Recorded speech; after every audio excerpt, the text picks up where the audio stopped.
back to school season for highly sensitive parents.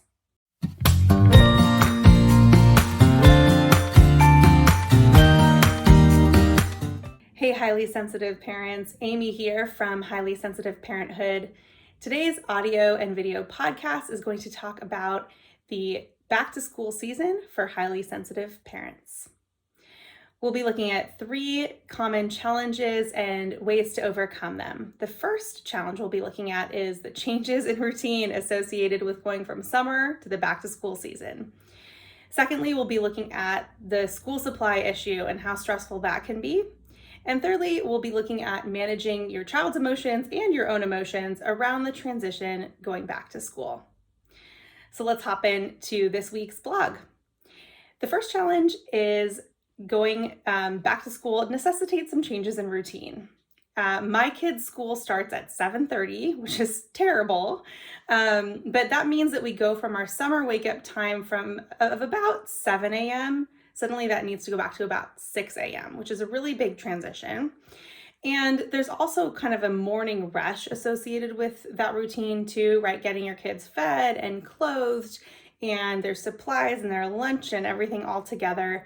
That can be really stressful for highly sensitive parents. It just, at least for me, tends to start the day off in sort of an anxious and rushed note. And if your child is highly sensitive, or just, any child really, they're going to be thrown off by this a bit, most likely coming from kind of a more relaxed summer situation. So a couple of tips and ideas to help smooth the transition for you. The first is to slowly adjust the wake-up time a little bit earlier in the couple of weeks leading up to the start of the school year. So if your child is used to waking up, let's say at 7, and they're going to have to wake up at 6, start kind of gently waking them up maybe 20 minutes earlier the week before, and maybe an additional 20 minutes earlier the next week, or 2 weeks leading up to it. And then the week of school, you'll be all ready to go, waking up at the correct hour with minimal stressors around adjusting like a full hour back to the schedule. The second tip here is to, if your kid is old enough, and most of them will be to some extent, is to incorporate some morning to-dos and sort of action items for your own child so that you are not shouldering everything associated with getting them ready for school. So for younger kids, like preschoolers, this could look like them putting on their own clothes and their own socks, maybe brushing their own teeth. And for older kids, that might also include things like filling up their water bottles, making a sandwich for their lunch, getting their backpack ready to go, that kind of thing. So consider what that might look like for you. On the blog on our website at highlysensitiveparenthood.com, I will be sharing a link to a special template for a morning to-do list that I personally use with my own kids. I've kind of personalized it for them, but you can adjust it and laminate it, and if you feel like it, or just print it out and have it to be a reference for them so they know the steps that they can take to get ready, and you don't have to verbally remind them every morning. Side note to that, you probably still will have to verbally remind them if you're anything like me for a while. And then as you kind of settle into the routine of them taking care of their own needs in the morning, you'll be able to breathe a big sigh of relief and say, oh my gosh, not everything is on me in the morning anymore. And as a bonus, it'll give your kids a sense of independence and just that they're growing up and they're more able to take care of their own needs without always asking you for help. So really great for them developmentally as well. The second challenge is a little bit of a smaller one. It's just about preparing those school supplies and kind of gathering what you need for your children to go back to school. So I just remembered about school supplies this week, and I thankfully have a couple weeks to deal with it. But one of my kiddos is starting kindergarten this year, so we need like a whole new backpack and all new school supplies for him. My older child doesn't probably need the full overhaul. But I know for me, going into a store like Walmart or Target and seeing the chaos of school supplies everywhere and it's crowded and loud, tends to be a bit overwhelming. I can handle it sort of, but it does throw my day off. And so my preference and my tip for you is to consider either doing a curbside pickup or doing an online order of the school supplies needed, ideally, a week or two before school starts so that you don't have it hanging over your head. And potentially it can be a nice activity for you and your child to do together. If you want to help them choose their backpack, for example, or once the supplies arrive, helping them unwrap them and place them in their backpack can feel like a nice way to kind of ramp up the excitement and the sense of expectation for what's to come in a way that feels manageable for them. And that leads me to the final challenge and the tips associated with it around managing your child's emotions around transitioning back to school.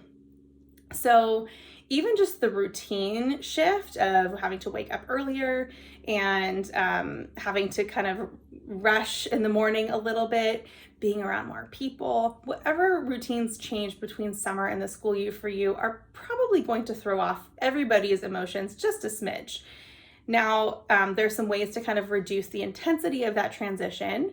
And a couple tips here. The first is to begin talking about back to school, maybe 2-3 weeks in advance, although even a week or so is going to be great, better than nothing. If you can, to drive by the school, if it's a new school for your child, or have a photo of your child's classroom teacher. Just start talking about it and seeing if they have any questions or if they have any emotions that they want to share with you. Just start that conversation early so that it's a nice, smooth, long transition into the school year. You might even discuss kind of the new things they might get to learn that year. So maybe your child will be starting a music program or learning a new language or learning addition and subtraction. And you can kind of share your excitement with them, ask them what they're excited to learn about, and just kind of turn the volume up on the positives, and the anticipation can help kind of quell some of the anxieties and fears about returning to school. You might also notice if they have any classmates that they know already or that you know, and perhaps schedule a play date for them or have them walk to school together the first day, just so that they have a friendly face in their new classroom. That can really help as well.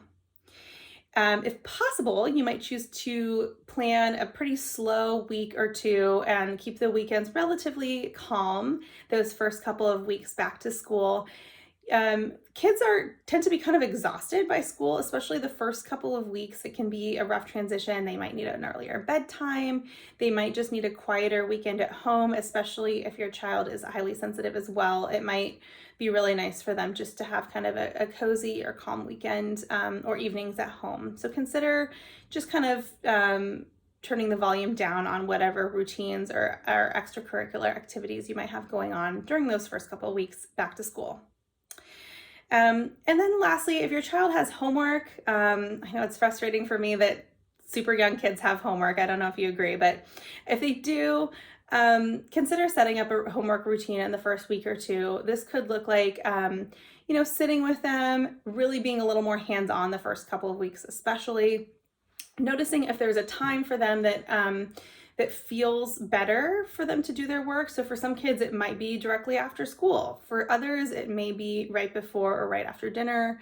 For others, maybe it's kind of a Saturday or Sunday morning kind of activity, but just noticing what works for your kid and your family, and trying to kind of set a routine and something that's kind of expected at the beginning of the year, so that homework doesn't kind of end up being this amorphous, stressful to do for your child or for you. So I'm wishing you all the best this back to school season. If you have any challenges that you would like to share around the back to school season for your kids, or if you have any tips to share with the rest of us, please feel free to drop it in the comments or send me an email. And if you're interested more on the topic of managing your own emotions while dealing with your child's emotional kind of ups and downs, I'd suggest you check out a blog that I wrote a couple of weeks ago. It's also on highlysensitiveparenthood.com, and the title of the blog is the top 3 challenges for highly sensitive parents and how to manage them. All right, take care. See you soon.